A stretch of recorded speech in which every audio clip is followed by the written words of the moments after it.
Chers frères et sœurs, fidèles téléspectateurs de la Glorious Channel, je suis très heureux de vous retrouver. Nous allons nous exhorter aujourd'hui sur un thème que j'ai intitulé « Comment reconnaître les faux prophètes ?» 10 signes. Mes frères et sœurs, nous ne pouvons pas seulement parler et méditer sur les vérités et les beautés de Dieu. Nous devons aussi combattre par la foi qui a été transmise aux saints une fois pour toutes. La beauté et la pureté de l'Église sont connectées à notre dépendance et notre soumission à la saine doctrine. C'est pourquoi il nous faut spirituellement combattre de toute notre force pour la préserver. En effet, il y a eu parmi le peuple d'Israël de faux prophètes. Il y aura de même parmi vous de faux docteurs qui introduiront des sectes pernicieuses et qui, reniant le maître qui les a rachetés, attireront sur eux une ruine soudaine. Le Christ nous a mis en garde. Gardez-vous des faux prophètes. Ils viennent à vous en vêtements de brebis, mais au-dedans, ce sont de loups ravisseurs. Vous les connaîtrez à leurs fruits. Matthieu 7, versets 15 à 16. Alors, comment reconnaître ces faux prophètes pour protéger le peuple de Dieu et soi-même de ceux qui menacent de le dévorer? Vous les reconnaîtrez à leurs fruits, dit le Seigneur. Puisqu'ils n'appartiennent pas à Dieu, le fruit, les œuvres de leur vie sont diaboliques et non saintes. Or, le Seigneur nous a aussi donné des signes spécifiques par lesquels nous devons identifier les faux prophètes. En voici 10 selon le 2e chapitre de la seconde épître de Pierre, à l'exception d'un qui est tiré du livre du Deutéronome. Nous y reviendrons tout à l'heure, le temps du générique.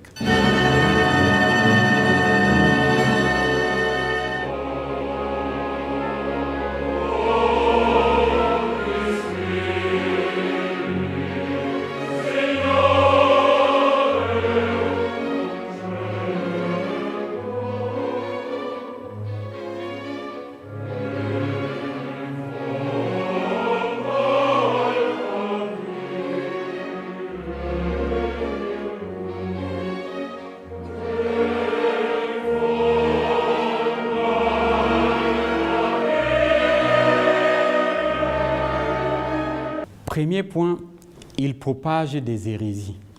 Or, il y a eu aussi de faux prophètes parmi le peuple, comme aussi il y aura parmi vous de faux docteurs qui introduiront furtivement des sectes et de perdition. 2 Pierre 2, verset 1 dans la version Darby.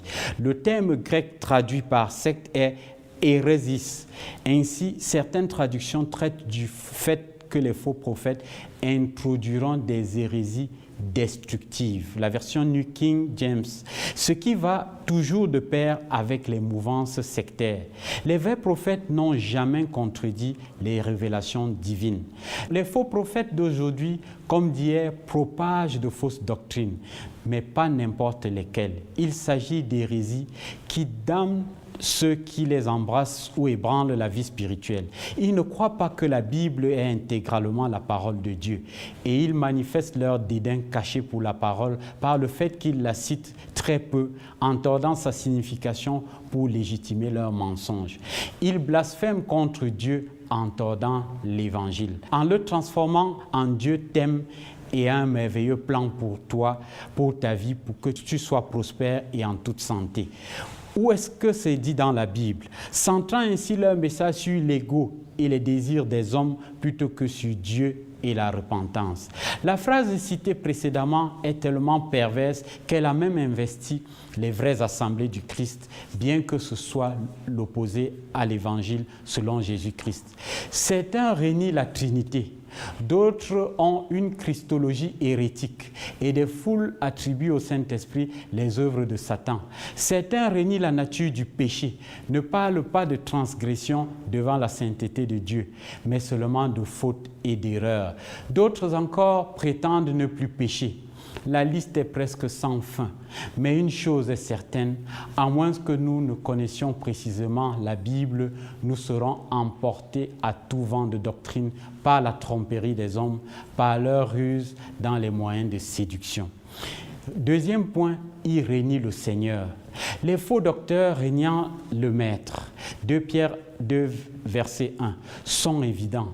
Pour ceux dont le jugement est exercé par l'usage de la parole de justice, à discerner ce qui est bien de ce qui est mal.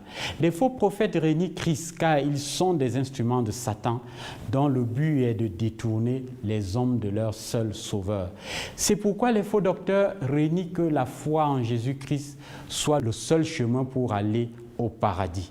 Ils incluent les fidèles des autres religions comme de futurs ou de potentiels futurs citoyens des cieux, et ce en dépit des paroles limpides du Christ.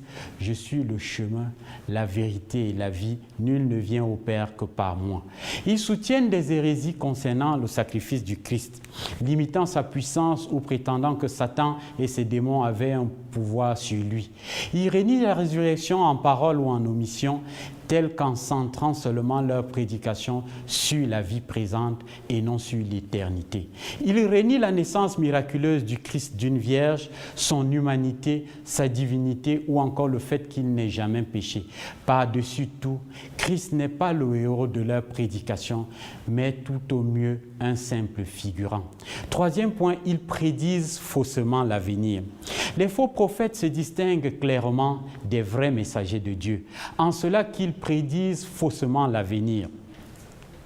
Mais le prophète qui aura l'audace de dire en mon nom une parole que je ne lui aurais point commandé de dire, ou qui parlera au nom d'autres dieux, ce prophète-là sera puni de mort. Peut-être diras-tu dans ton cœur, comment connaîtrons-nous la parole que l'Éternel n'aura point dite, quand ce que dira le prophète n'aura pas lieu et n'arrivera pas. Ce sera une parole que l'Éternel n'aura point dite.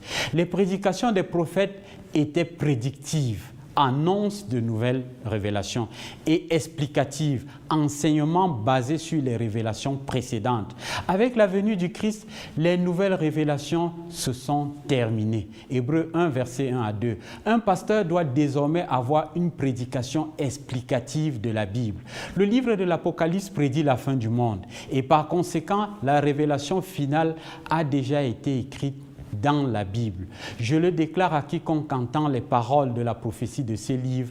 Si quelqu'un y ajoute quelque chose, Dieu le frappera des fléaux décrits dans ce livre. Et si quelqu'un retranche quelque chose des paroles du livre de cette prophétie, Dieu retranchera sa part de l'arbre de la vie.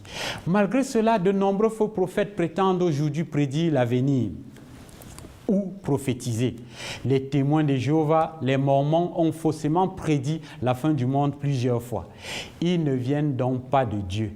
Bien que certains prophètes, entre guillemets, des mouvements charismatiques puissent être des chrétiens dans l'erreur, ils prétendent faussement prophétiser de la part de Dieu. Chers frères et sœurs, savez-vous pourquoi nous pouvons savoir avec certitude qu'ils parlent selon leurs propres imaginations? Parce que selon leur propre confession, ils se trompent souvent. La parole qui provient de Dieu est toujours vraie. Elle s'accomplit toujours. C'est pourquoi une seule fausse prophétie avait pour châtiment la mort dans l'ancienne alliance. Deutéronome 18, verset 20. Évidemment, l'un peut réussir une prédiction s'il en annonce plusieurs, comme le fit Nostradamus, mais combien ont été fausses? Le signe biblique d'un vrai prophète est 100% d'accomplissement. Quatrième point, il déshonore le christianisme. Puisque les faux prophètes se réclament du christianisme et qu'il est rare qu'ils soient dénoncés par les vrais chrétiens, la voix de la vérité sera calomniée à cause d'eux. Comme nous le verrons avec certains faux prophètes de notre époque, les excès et les abus de ces fausses églises sont si abominables que même les païens ne les tolèrent pas. Les non-chrétiens continueront à se moquer de cela et de la parole de Dieu et assimiler au christianisme ces faux prophètes, leurs enseignements et leurs conséquences. Si les chrétiens ne sont pas capables de distinguer les brebis d'entre les loups et de les dénoncer publiquement. Cinquième point, ils aiment l'argent, chers frères et sœurs. Ils aiment l'argent. Selon la deuxième épître de Pierre au chapitre 2, c'est bien par cupidité que des faux docteurs trafiqueront de vous au moyen de paroles trompeuses. Voici le nerf de la guerre. C'est en regardant la relation d'un faux prophète avec l'argent qu'il est presque toujours manifeste qu'il est un charlatan. Christ nous a avertis, nul serviteur ne peut servir deux maîtres, car ou il haïra l'un et aimera l'autre, ou il s'attachera à l'un et méprisera l'autre. Vous ne pouvez servir Dieu et Mammon, le dieu païen symbolique de l'argent. Afin que nous recevions l'importance de cette marque de faux prophètes, Pierre le répète à plusieurs reprises dans ce même chapitre. Ils ont le cœur exercé à la cupidité. Ils se sont égarés en suivant la voie de Balaam, fils de Bosor, qui aima le salaire de l'iniquité. Tout comme le faux prophète Balaam, et à l'instar de nombre de politiciens, les faux prophètes d'aujourd'hui sont prêts à tout faire et à tout promettre par cupidité. Ils proclameront ce que tous veulent entendre, renieront ou tairont ce que la Bible commande afin d'amasser des foules et de collecter leur argent. Notez aussi qu'ils sont dévorés par l'avidité. Ce sont des menteurs experts dans leur art malsain d'amasser des richesses de façon malveillante. Comme le connote l'expression, ils ont le cœur exercé la cupidité. Ils s'enrichissent donc vilement et sans limite sur le dos des fidèles.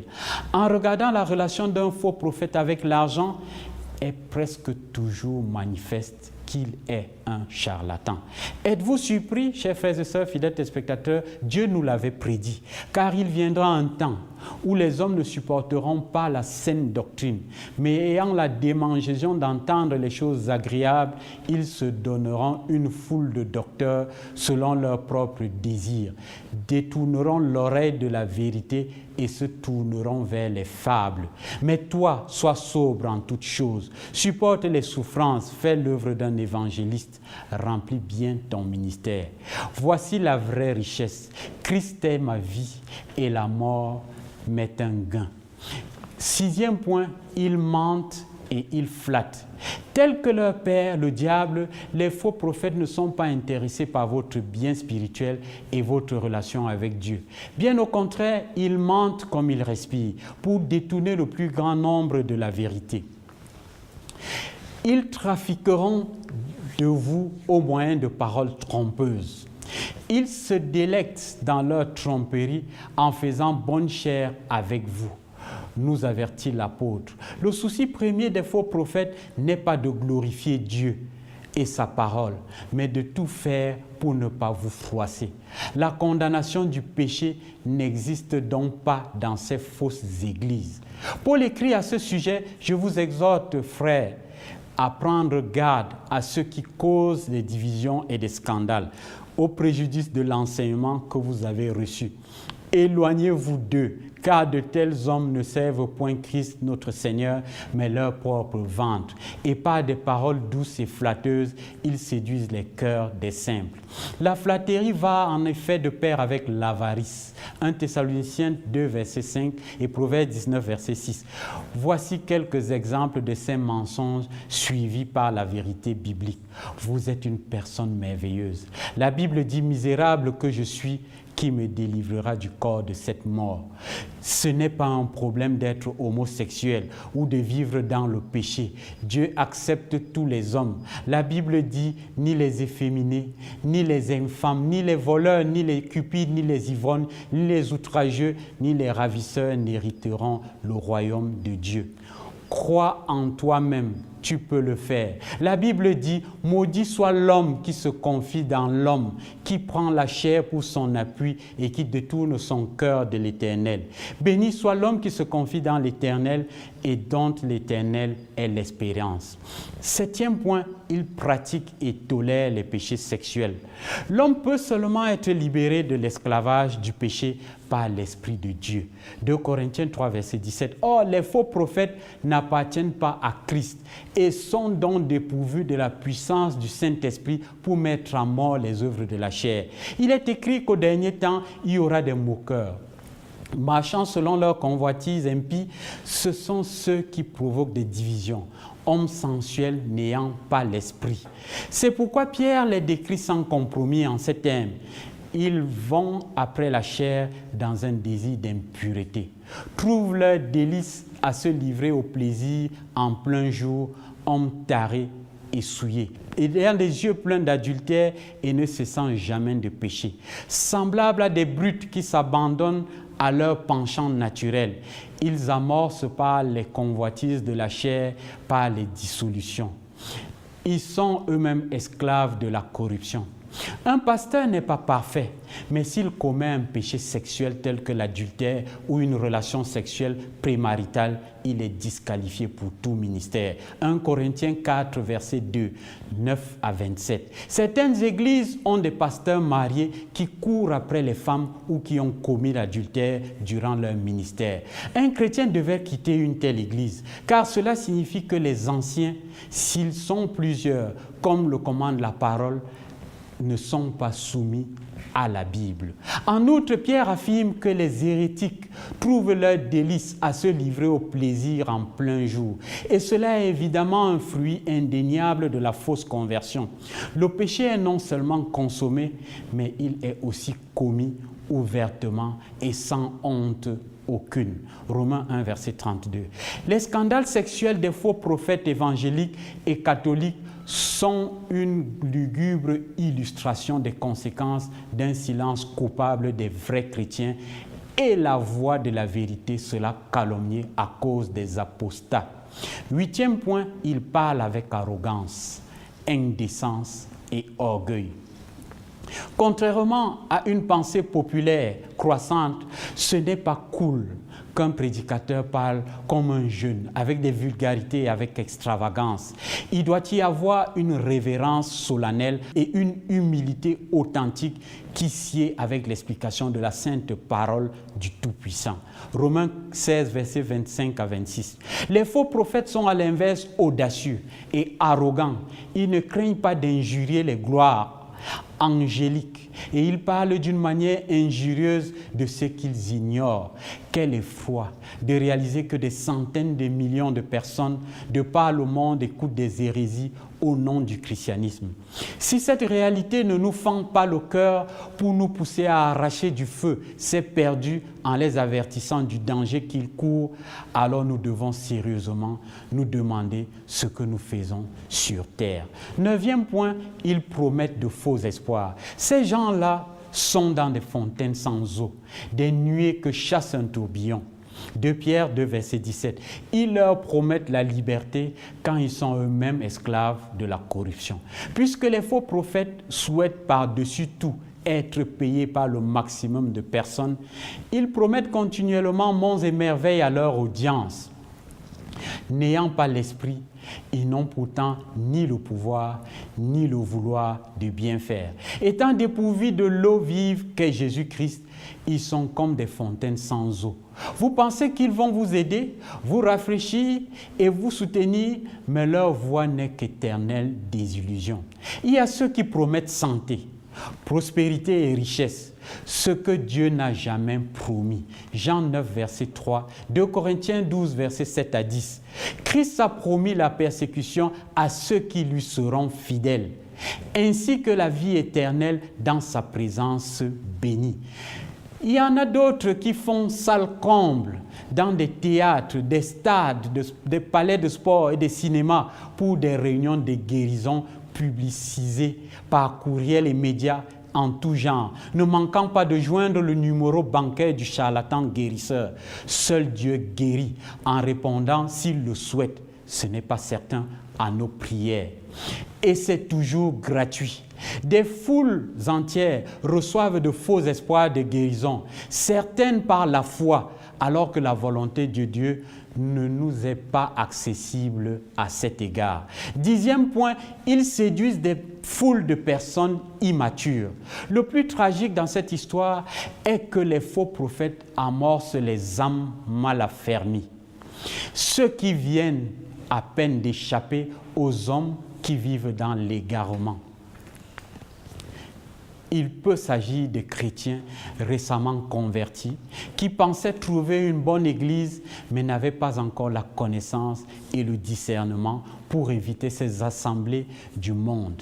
Il s'agit souvent de foules de personnes qui veulent un Dieu à leur image, ceux à qui Christ dit solennellement: parce que tu es tiède et que tu n'es ni froid ni bouillant, je te vomirai de ma bouche. Parce que tu dis: je suis riche, je me suis enrichi et je n'ai besoin de rien. Et parce que tu ne sais pas ce que tu es malheureux, misérable, pauvre, aveugle et nu, je te conseille d'acheter de moi de l'or éprouvé par le feu, afin que tu deviennes riche, et des vêtements blancs, afin que tu sois vêtu et que la honte de ta nudité ne paraisse pas, et un collier pour oindre tes yeux, afin que tu vois. Moi, je reprends et je châtie tout ce que j'aime. Aie donc du zèle et répands-toi. En signe de conclusion, chers frères et sœurs, la vie débauchée des faux prophètes fait froid dans le dos quand on considère qu'ils savent pertinemment qu'ils ne servent pas Dieu, mais cherchent seulement à s'enrichir et se moquent de conduire à leur suite des foules en enfer. Telle est en effet leur destination, comme nous le dit Pierre à de multiples reprises, ainsi que Paul. Il en est plusieurs qui marchent en ennemis de la croix de Christ. Je vous en ai souvent parlé et j'en parle maintenant encore en pleurant. Leur fin sera la perdition. Ils ont pour Dieu leur ventre. Ils mettent leur gloire dans ce qui fait leur honte. Ils ne pensent qu'aux choses de la terre. Le Seigneur Jésus-Christ nous a donné dans sa parole de nombreux critères, chers frères et sœurs, pour discerner les faux prophètes, et nous en avons considéré 10.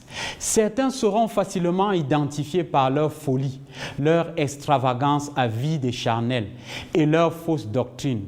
En revanche, d'autres sont bien plus rusés et ne manifesteront pas ouvertement l'ensemble des dépravations citées dans cette émission. Cependant, chers frères et sœurs, leurs mauvais fruits seront tout de même évidents à qui sait les distinguer. Je vous supplie, soyez prudents. Chers frères et sœurs, fidèles téléspectateurs de la Glorica Channel, si vous avez aimé cette exhortation, si vous voulez en savoir plus, vous voulez rencontrer notre pasteur pour un conseil ou une prière, nous sommes à Yaoundé, chapelle de la gloire de Christ, Carrefour Isakamo, quartier Mvogada. Soyez bénis.